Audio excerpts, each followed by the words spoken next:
Hepinize merhaba arkadaşlar. Yeni bir videoya hoş geldiniz. Dünkü videomda işte sizlere build'ler paylaşacağım. İnsanların yaptıkları build'leri göstereceğim demiştim. Sizler de sağ olun. Hani yorumlar atmışsınız. Olur abi göster abi diye.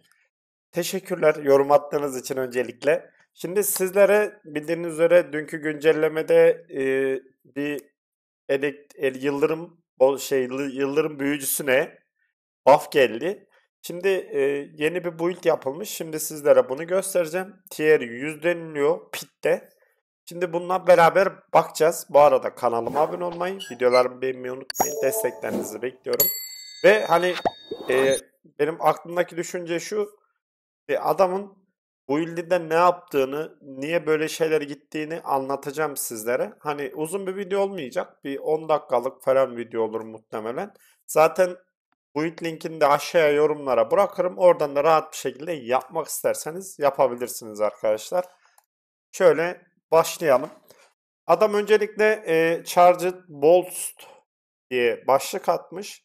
Yıldırım topu build'i ama yıldırım topunu kullanmıyor arkadaşlar. Şey olarak kullanmıyor. Yetenek ağacında kullanmıyor.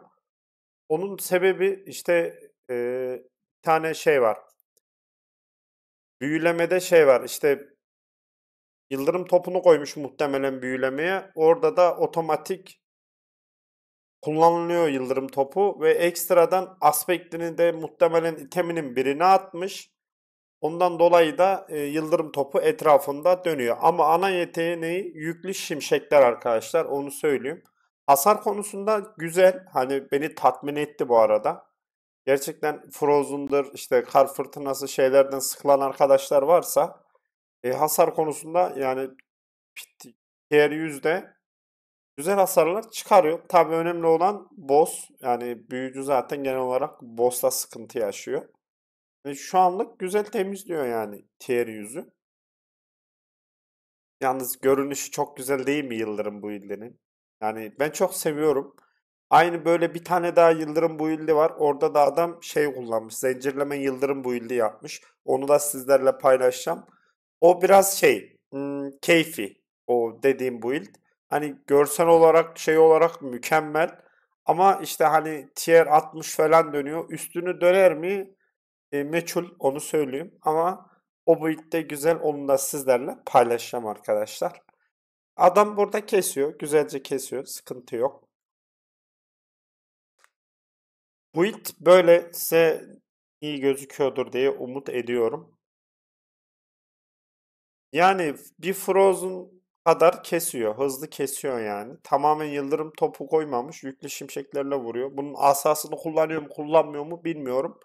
Beraber Paragon'a bakacağız şimdi. Böyle kesiyor arkadaşlar. Fazla da bekletmeyelim. Hatta öldü. Burada ne yapıyor? Bazı değişiklikler yaptı. Buraya tekrar geldi. Tamam. Yetenek ağacında değişiklikler yok.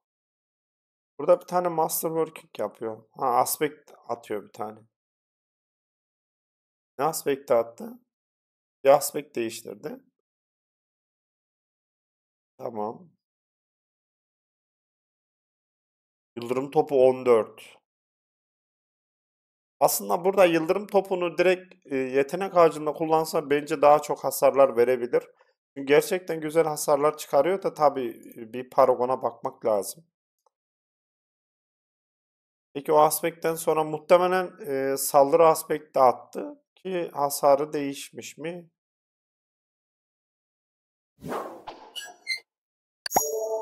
Yani değişmiş. Biraz daha seri iniyor canları yani.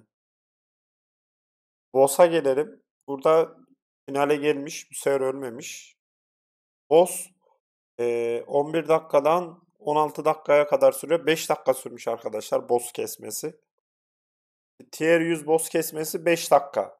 Büyücü oynayan arkadaşlar bu Frozen'da da aynı mı? Hani oynayanlar için söylüyorum. Kar fırtınası demiyorum. Kar fırtınası zaten boss'luk build. Onu demiyorum. Daha kısa sürede kesersiniz de. Hani tier 100'de 5 dakikada kesiyor. Bu build'le boss'u. Normal mi değil mi bir yorumlarınızı bekliyorum. Sonra boss kesiyor. Yani başka bir şey yapmıyor. Şey olarak hayatta kalıyor. Şu büyü ustalığı 11'e kadar çıkarmış bu arada. Bu büyü ustalığı önemli arkadaşlar. Bu gerçekten hasarınızı, şeyinizi hatta 13'e kadar gidiyor. Kaçıncı seviye olmuş bakarız birazdan. Ve gear'leri falan gösteriyor. Böyle şeye bakalım sizlerle.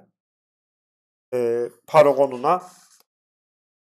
Şimdi dediğim gibi büyülerde yıldırım topu kullanmış. Bu da otomatik işte yıldırım topu oluşturuyor.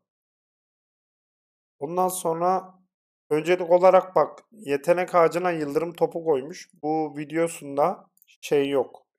Yetenek ağacında yıldırım topu şeyi yok arkadaşlar. Siz söyleyin. Yeteneği yok. Sonra böyle ekstra aktif bariyer. Bir düşmana hasar vermek, afalatmak, fazladan hasar. Hasar azaltma. Yani durdurulmazken daha fazla hasar veriyor. Şu alev kalkanı durdurulmaz yapıyordu yanlış hatırlamıyorsam. Burada hasarını yükseltmiş. Ekstradan birinci, yani şu birincil kaynak kullanmak ne kadar mantıklı. Büyücüde onu yani mantıklı değil aslında. Çünkü sürekli mana bittiği için buradaki aspekt ise ne kadar birinci kaynağınız çok olursa o kadar çok hasar verirsiniz. Ondan dolayı şu aspekt değiştirilebilir. Bunun yerine ne kullanmış? Aktif bariyer kullanmış. Yani bunun yerine bariyeriniz varken savunmasız düşmanlara hasar atarsanız daha güzel olabilir. Yani adam yapmış şimdi şey yapmayan ama benim düşüncemi söylüyorum. Binding dediğim gibi bunun aspektini de iteme atmış. Değilse bunun aspektini atmasaydı yıldırım topu etrafında dönmezdi. Onu da açıklayayım. Yıldızsız gökyüzü mana için güzel. Yani belki şu yüzükle beraber bu aspekt uyumlu olabilir ya. Belki yani o da denenmesi lazım. Tara şey zaten biliyoruz. Bu da temel beceriler kritik saldırılar saldırı hızını arttırır diyor. İşte yıldırım topu daha hızlı dönsün diye. Öyle şey paylaşmışlar. Burada itemler var.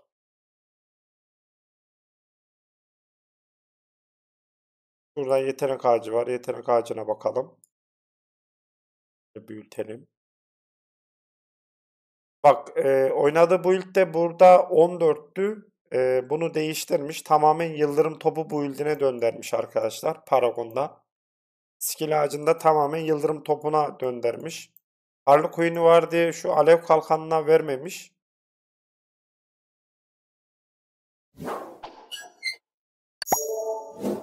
Ama Harley olduğu için bu yeteneği yetenek ağacına atabildiğiniz için bunu koyabilirsiniz. Burada yine savunma için bunları vermiş. Hasar ve mana için buz kılıçlarını vermiş. Yıldırım mırzağı sersemletme için yıldırım mırzağı vermiş. Yine yanan düşmanlara hasar. Muhtemelen bunun glifini koymuştur. Yıldırım topu zaten olmazsa olmazımız. Tamam build tamamen yıldırım topu build'i arkadaşlar. Hani videoda şöyle kısaca özetleyeyim size. Videoda yüklü şimşekler kullanıyor yeteneklerde. Ama sanırım son düzenlemeler yapmış. Çünkü yıldırım topu gerçekten güzel hasar veriyor burada gördüğümüz kadarıyla. E, Güncellemeler yapıp yıldırım topuna döndürmüş bu build'i ve yıldırım topu gerçekten güzel hasarlar veriyor. Eğer yıldırım topu bu build'i oynamak istiyorsanız yani Paragon linkini şeyin site linkini ben aşağıya bırakırım. Oradan rahat bir şekilde bu build'i yapabilirsiniz. Bu arada ben de deneyebilirim bu arada. Yıldırım topu gerçekten candır. Ekstradan bosslarda da yıldırım topu bayağı OP zaten. Onu söyleyeyim. Yani kar fırtınasından sonra yıldırım topudur bence. Ve sezon 2'de tamamen yıldırım topu build'i vardı. O yüzden bu build yapılır. Hani gerçekten Frozen'dan falan sıkıldıysanız bu build'i yapın arkadaşlar. Yani şöyle diyeyim. Tier 100'de yıldırım topları dönmeye başladığı zaman mobların canı çok güzel iniyor bak. Bak yıldırım topu bir tane dönüyor. O halde bile çok güzel iniyor canları. O yüzden yapın bence. Bunu bir Eğer sıkıldıysanız Yıldırım topu şu an yaklaşık biz size bir şey diyeyim mi? 500 belki 600-700 hasar veriyordur şu yıldırım topu top başına. Bir de bunu sürekli spamlarsanız çok güzel hasarlar çıkartabilirsiniz arkadaşlar. Build bu şekilde. Adamın yaptığı build bu. Güzel build olmuş. Sonradan yıldırım topuna çevirmiş. Ee, şöyle Paragon'una da bakalım kısaca. 10 dakikalık video olmuş. Fazla da uzatmaya gerek yok. Menzilde aktif bariyeriniz varken hasar azaltma. Tamam. Burada fiziksel olmayan hasar gitmiş. Burada yine ateş soğuk. Burada Changeling hasarı. Changeling hasarı olur. Denenilebilir. Adam kaç tane paragon yapmış? 1, 2, 3, 4, 5, 6, 7. Adam 8 tane paragon yapmış arkadaşlar. Güzel paragon yapmış bu arada. Helal olsun. Burada da tamam. Bu da zaten bu glif bayağı OP. Hepsinde kullanılıyor. Ustalık yetenekleri mecbur olması lazım. Dediğim gibi yanan hedeflere karşı glifini de koymuş. Burada da savunmasız düşmanlara hasar. Yani bu build'i yapan arkadaşlar olursa en kötü şuradaki glifi şey yapın. Kritik vuruş hasarı falan yapın. Kullanmış mı kritik vuruş hasarı? Kullanmamış. Yani kritik vuruş hasarıyla şunu değiştirebilirsiniz. Yani bence bir tık daha fazla hasar verebilirsiniz diye düşünüyorum. Ama bu ilk genel olarak güzel arkadaşlar. Yani güzel bu ilk yapmış. Tamamen yıldırım topuna çevirmiş ve dediğim gibi o siz de aynı şekilde tamamen o yıldırım topu build'i yaparsanız güzel hasarlar çıkartırsınız. Videomuz bu kadardı. Dediğim gibi sizlere build videoları gelecek. Tüm karakterlerin elimden geldiği kadar hepsini açacağım sizlere. Kanalıma abone olmayı, videolarımı beğenmeyi unutmayın. Bir de şimdi adamın yaptığı build'in nerede neler yapmış onları sizlere söyledim ya. Yani devam et yani şöyle diyeyim. İlerleyen videolarda yine böyle build'lerini paylaştığım kişilerde aynı bu şekilde yorumlayarak gideyim arkadaşlar. Bu konuda yorumunuzu bekliyorum. Sanırım sesim gitti. Kusura bakmayın, özür dilerim. Kendinize iyi bakın. Hoşça kalın.